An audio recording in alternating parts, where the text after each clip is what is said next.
você tem um trabalho que acho que pode ser considerado político, se não de grande utilidade pública, que além de ser CEO de uma empresa de pesquisa de notícias, de orientar as pessoas para investimentos, comercializar isso, visar o lucro com isso, você tem um trabalho não remunerado aí, que é o combate que você faz às pirâmides financeiras, a tal da Operação Faraó, que eu admiro muito essa sua postura de alertar as pessoas contra as grandes armadilhas, o lucro fácil, mas conta um pouquinho mais sobre essa sua voracidade em atacar as pirâmides financeiras aí que estou sempre acompanhando. Cara, assim, eu arranjo poucas brigas online, mas essa é uma briga que tem que ser comprada, porque o que a gente já ouviu de história triste, professor, você já deve ter ouvido também algumas histórias assim, mas eu diria que deve ter, o pessoal que cai em pirâmide, uns 80%, 90%, é aquele cara que bota R$5.000, às vezes até tudo que ele tem na reserva, esse cara vai perder tudo, é como um bêbado que levou um soco assim, ele vai ficar mais esperto para a próxima, mas tem ali uns 10, 15% que dão um chamado all-in, que o cara vende a casa, pega empréstimo em agiota, pega empréstimo no banco, pega empréstimo com o sogro e tal, o cara faz a rapa porque ele acha que ele vai ficar rico rápido. E, as histórias que a gente já ouviu desses caras do all-in, assim, são histórias que sensibilizam, assim, porque o cara começa a ser ameaçado pelo agiota que ele pegou e daí o cara fica mal, depressão, tem toda história ruim que tem por aí. A gente viu uma estimativa que 10 milhões de brasileiros já caíram em pirâmides. Então, é uma praga mesmo, é uma pandemia maior que o Covid, né? Porque o Covid pegou o quê? 1 milhão, 2 milhões de brasileiros, 2 milhões e pouco aí de brasileiros. É mais do que o Covid e mata a vida financeira da pessoa em muitos casos. Então, acaba com relacionamento com negócios. Quando você falou do all-in, me vem à cabeça muito quando acontece em cidades interioranas, né? Porque a gente ouve falar de pirâmide. Pô, você já ouviu falar daquele negócio lá ligado a Forex, você ouviu falar aquele negócio ligado a ouro, a cripto e tal, e você desconfia, você pergunta para um e para outro, você fala, não vou entrar agora, vou entrar com pouco dinheiro. O que acontece em cidades pequenas é que às vezes 4, 5 pessoas entram naquela fase inicial em que a multiplicação ainda está forte, e os demais ficam com aquela sensação de que, pô, todo mundo está participando e eu não. Então o cara quer tirar um atraso, por isso que ele entra com uma força muito grande. A gente não entende, pô, mas o cara foi muito ingênuo, mas ele só tinha exemplos de sucesso ao redor dele. E é aquela fase próspera da pirâmide. Toda pirâmide funciona por um tempo. O risco da pirâmide está no caducamento, no esgotamento, né? No tal da progressão geométrica aí, que chega uma hora que você subiu 2, 3 níveis na pirâmide e a brincadeira acaba muito rapidamente. Mas é interessante que toda pirâmide tem suas características bem marcantes, né? Promessas de rentabilidade muito elevada.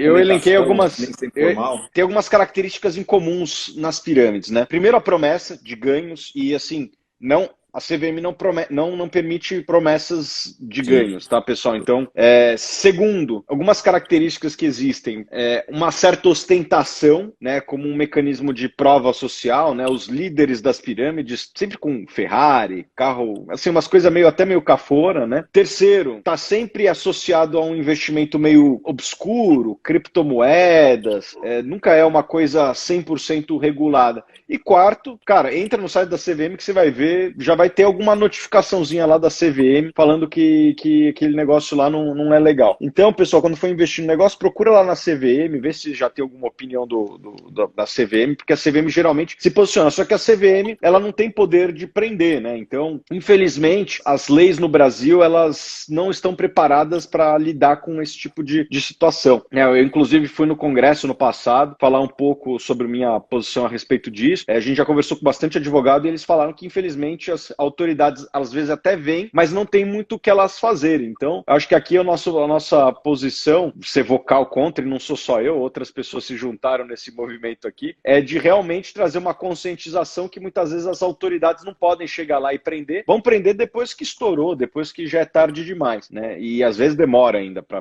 às vezes nem prender vai. Pirâmide, quanto mais gente sacar, mais rápido vai acabar, e acho que é melhor pro mundo esse negócio aí.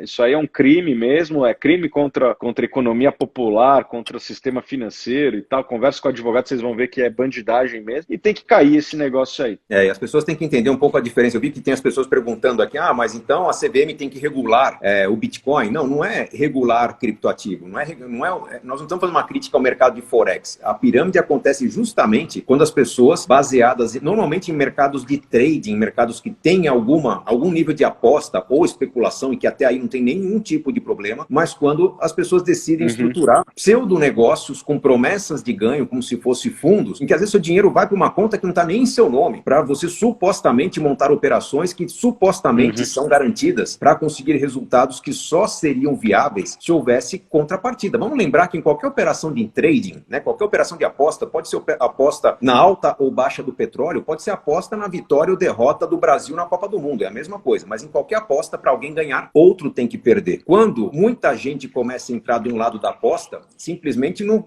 começa a faltar contrapartida, quem está do outro lado para fazer a contra-aposta e garantir que você ganhe. Então, por isso que não dá para sustentar qualquer resultado que seja muito otimista no mercado de trading, não dá para sustentar uma estratégia por muito tempo. E a pirâmide está justamente nessa articulação da suposta operação que vai te garantir um resultado estrondoso, e isso não acontece. Por mais brilhante que seja o especialista, por mais brilhante que seja... O Madoff é um belo exemplo, ele tinha uma história linda, né, de operação no mercado financeiro, de sucesso, mas quando começa a crescer muita operação, perceba que os bons fundos de investimento fecham porque começa a ficar tão grande o tamanho do navio, daqui a pouco não tem espaço no porto para manobrar, então você tem que segurar para conseguir manter aquela estratégia que tinha. Então aí que está o problema, aí que surge a figura da pirâmide, quando você acredita que está entrando em algo que é perene, mas normalmente quando você já entrou, não é mais, né? Já está quebrando e aí é um tapando o buraco do outro. Exato. Tem uma coisa que acontece, só para terminar aqui esse papo de pirâmide, eles se transvestem de algo que está no buzz, né? Então, eu tenho amigos que são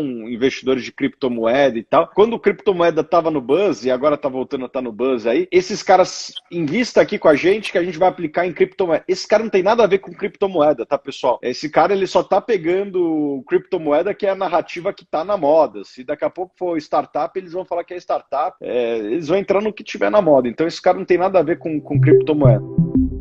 Outro assunto aqui um pouco mais polêmico é se marketing multinível, eu vi aqui nos comentários, é pirâmide. A minha opinião é a seguinte: se o único jeito de você ganhar dinheiro de verdade é trazendo mais pessoas, é pirâmide. Se você ganha, assim como uma consultora da Natura, de fato, vendendo o produto, aí não, aí é uma atividade de varejo, tipo, atacado varejo. Para mim ficou muito clara a diferença entre marketing multinível e pirâmide. Um dia que eu estive num hotel, uma cidade interior de São Paulo, e eu sabia que o dono do hotel fazia parte de uma rede de marketing multinível, então fazia evento na cidade, e a empresa patrocinava o evento, enfim. E quando eu abria o frigobar do hotel, todos os frigobares e todos os quartos tinham lá o energético vendido pela marca. Então, ali é marketing multinível. A pessoa tem uma rede de hotéis, eram, se não me engano, 8 ou 9 hotéis, cada um com 100 e poucos quartos, todos os quartos com o energético à venda. Então, a pessoa encontrou uma forma de dar vazão a um produto sem intermediário, sem ter um atacadista no meio. Então, ali é marketing multinível. Quando realmente a pessoa entra porque prometeram para ela que se ela trouxer mais 50 pessoas ela vai ficar rica, ela está criando uma pirâmide que pode não se sustentar porque está se dando foco no negócio sem dar foco na qualidade do produto ou do serviço vendido. E aí ele vai desmoronar lá na frente. Então aí que